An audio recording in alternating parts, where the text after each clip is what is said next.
അങ്ങനെ എൻ്റെ ചീര വിത്തുകളും പടവലങ്ങ മുളക് അതൊക്കെ ഇതാ അപ്പം എത്ര ആയിട്ടോ. ഇനി ഒരാഴ്ചയും കൂടെ കഴിഞ്ഞാൽ അതൊക്കെ ഒന്ന് പിരിച്ച് മാറ്റി കുഴിച്ചിടാം. എന്തായാലും ഒക്കെ നല്ല ഉഷാറായിട്ട് നിൽക്കുന്നുണ്ട്.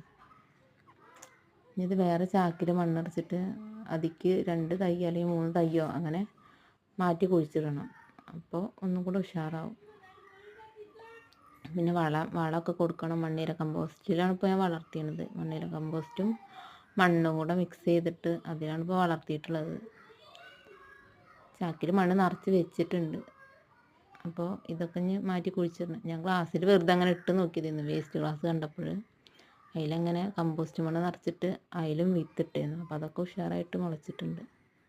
അപ്പോൾ ഇഷ്ടമായാൽ ലൈക്കും സബ്സ്ക്രൈബും ചെയ്യാം കേട്ടോ.